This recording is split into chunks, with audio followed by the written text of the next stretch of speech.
Salut! Et oui, notre défi continue encore aujourd'hui. C'est super que tu sois là. Merci Seigneur pour tous ceux qui sont là ce matin ou ce soir, en tout cas aujourd'hui. Vraiment bénis-les Seigneur, bénis-nous et permets-nous de comprendre Seigneur ce que tu veux nous dire à travers ta parole qui est vivante pour nous aujourd'hui. Donc bénis chacun d'eux et parle-nous personnellement au nom de Jésus. Amen. Alors c'est parti. Genèse 18. L'Éternel apparut à Abraham près des chênes de Mamré. Abraham était assis à l'entrée de sa tente. C'était l'heure de la forte chaleur. Il regarda et aperçut soudain 3 hommes qui se tenaient à quelque distance de lui. Dès qu'il les vit, il courut à leur rencontre depuis l'entrée de sa tente et se prosterna jusqu'à terre. « Mais Seigneur, lui dit-il, faites-moi la faveur de ne pas passer près de chez votre serviteur sans vous arrêter. Permettez-moi d'aller chercher un peu d'eau pour que vous vous laviez les pieds, puis vous vous reposerez là sous cet arbre. Je vous apporterai un morceau de pain et vous reprendrez des forces avant de poursuivre votre chemin, puisque vous êtes passé si près de chez votre serviteur. » Ils répondirent, « Très bien, fais comme tu as dit. » Abraham se dépêcha d'entrer dans sa tente et de dire à Sarah, « Pétris vite 3 mesures de fleurs de farine et fais-en des galettes. » Puis il courut au troupeau et choisit un veau gras à la chair bien tendre. Il l'amena à un serviteur qui se hâta de l'apprêter. Il prit du fromage et du lait avec de la viande qu'il avait fait apprêter et les apporta aux 3 hommes. Abraham se tint auprès d'eux pendant qu'ils mangeaient sous l'arbre. Après cela, ils lui demandèrent, « Où est Sarah ta femme ?»« Elle est là dans la tente, leur répondit-il. Puis l'Éternel lui dit, « L'an prochain, à la même époque, je ne manquerai pas de revenir chez toi et ta femme Sarah aura un fils. » Derrière lui, à l'entrée de la tente, Sarah entendit ces paroles. Or, Abraham et Sarah étaient tous deux très âgés et Sarah avait depuis longtemps dépassé l'âge d'avoir des enfants. Alors, Sarah rit en elle-même en se disant, « Maintenant, vieille comme je suis, aurais-je encore du plaisir? Mon mari aussi est un vieillard. » Alors l'Éternel dit à Abraham, « Pourquoi donc Sarah a-t-elle ri en se disant, « Peut-il être vrai que j'aurai un enfant âgé comme je suis? Y a-t-il quoi que ce soit de trop extraordinaire pour l'Éternel? L'an prochain, à l'époque où je repasserai chez toi, Sarah aura un fils. » Saisie de crainte, Sarah mentit. « Je n'ai pas ri, dit-elle. »« Si, tu as bel et bien ri, répliqua l'Éternel. » Puis, ces hommes se remirent en route en prenant la direction de Sodome. Abraham les accompagna pour prendre congé d'eux. L'Éternel se dit alors, « Cacherai-je à Abraham ce que je vais faire? Il deviendra l'ancêtre d'une grande et puissante nation et une source de bénédiction pour tous les peuples de la terre, car je l'ai choisi pour qu'il prescrive à ses descendants et à tous les siens après lui de faire la volonté de l'Éternel en faisant ce qui est juste et droit. Ainsi, j'accomplirai les promesses que je lui ai faites. » Alors l'Éternel dit à Abraham, « De graves accusations contre Sodome et Gomorrhe sont montées jusqu'à moi. Leur perversité est énorme. Je veux y descendre pour voir si leur conduite est vraiment conforme à ce que j'entends dire, et si ce n'est pas le cas, je le saurai. » Là-dessus, ces hommes partirent en direction de Sodome. Tandis qu'Abraham continuait de se tenir en présence de l'Éternel, il s'approcha et dit, « Vas-tu vraiment faire périr le juste avec le coupable? Peut-être y a-t-il 50 justes dans la ville. Vas-tu aussi les faire périr? Ne pardonneras-tu pas à la ville à cause de ces 50 justes qui sont au milieu d'elle? Tu ne peux pas faire cela. Tu ne peux pas traiter de la même manière le juste et le coupable et faire mourir le juste avec le méchant.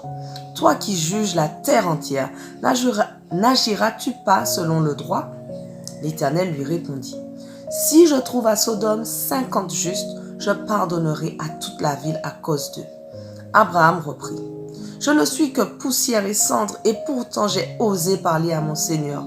Peut-être que des 50 justes, il en manquera 5. À cause de ces 5 hommes en moins, vas-tu détruire toute la ville? » Dieu répondit, « Non, je ne la détruirai pas si j'y trouve 45 justes. » Abraham reprit à nouveau la parole et dit, « Peut-être peut-être ne s'y trouvera-t-il que 40 justes. Et Dieu dit, à cause de ces 40, je ne la détruirai pas.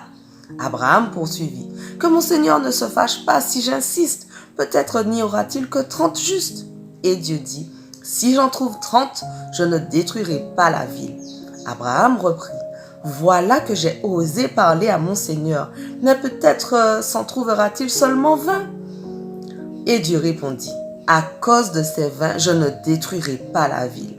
Abraham dit, que mon Seigneur ne se mette pas en colère et je parlerai une dernière fois. Peut-être ne s'y trouvera-t-il que 10 justes. Et Dieu dit, à cause de ces 10, je ne détruirai pas Sodome. Quand il eut fini de s'entretenir avec Abraham, l'Éternel s'en alla et Abraham retourna chez lui. Genèse 19. Le soir, les 2 anges arrivèrent à Sodome. Lot était assis à la porte de la ville. En les voyant, il se leva pour aller à leur rencontre et se prosterna face contre terre. Il leur dit, « S'il vous plaît, mes seigneurs, acceptez de faire un détour et de venir loger dans la maison de votre serviteur. Vous pourrez vous y laver les pieds et vous y passerez la nuit avant de poursuivre votre route. » « Non, lui répondirent-ils, nous passerons la nuit sur place. » Mais Lot insista tant qu'ils finirent par accepter de se rendre dans sa maison. Il leur fit préparer un bon repas et cuire du pain sans levain et ils se mirent à manger. Quand ils furent sur le point de se coucher, la maison fut encerclée par les gens de la ville. Tous les hommes de Sodome, jeunes et vieux, étaient venus là des différents quartiers de la ville. Ils appelèrent Lot et lui demandèrent, « Où sont ces hommes qui sont venus chez toi cette nuit? Amène-les-nous pour que nous couchions avec eux. » Lot sortit sur le pas de sa porte et referma la porte derrière lui. « Non, mes frères, leur dit-il, je vous en supplie, ne commettez pas le mal. Écoutez, j'ai 2 filles qui sont encore vierges, je vais vous les amener. Vous leur ferez ce qu'il vous plaira, mais ne touchez pas à ces hommes, puisqu'ils sont venus s'abriter sous mon toit. »« Ôte-toi de là, lui crièrent-ils. Puis ils ajoutèrent, « Voyez-moi cet individu, il est venu ici comme étranger et maintenant il veut jouer au juge. Eh bien, nous t'en ferons voir plus qu'à eux. » Puis ils poussèrent violemment Lot de côté et s'approchèrent de la porte pour l'enfoncer. Mais les 2 hommes venus chez Lot se saisirent de lui, le ramenèrent vers eux à l'intérieur de la maison et refermèrent la porte. Ils frappèrent d'aveuglement les gens massés à l'entrée de la maison, jeunes et vieux, et de sorte qu'ils n'arrivaient plus à trouver la porte. Alors les 2 hommes dirent à Lot, « Qui as-tu encore de ta parenté dans cette ville? Des gendres, des fils et des filles? Qui que ce soit, fais-les sortir de là, car nous allons détruire cette ville, parce que de graves accusations contre ses habitants sont montées jusque devant l'Éternel. C'est pourquoi l'Éternel nous a envoyés pour détruire la ville. » Là-dessus, Lot sortit et alla trouver les maris de ses filles. « Allons, leur dit-il, il faut quitter ce lieu, car l'Éternel va détruire la ville. » Mais ses gendres prirent ces paroles pour une plaisanterie. Voilà. Alors aujourd'hui, je serai obligée de m'arrêter au milieu du chapitre 19 parce que comme c'est un long chapitre, j'aurai pas le temps de le finir pour rester dans les 10 minutes et sinon la vidéo sera coupée de toute façon. Donc je m'arrête au verset 14 et demain, notre défi du jour continue et on va recommencer à partir du verset 15. Donc toi tu peux finir chez toi évidemment ton verset 19 tranquille, mais en tout cas demain la vidéo va commencer par la fin du chapitre 19. N'hésite pas à tout noter et à prier pour une révélation fraîche de l'Éternel pour t'aider à comprendre et aussi t'aider à recevoir la parole que l'Éternel veut te dire à toi personnellement.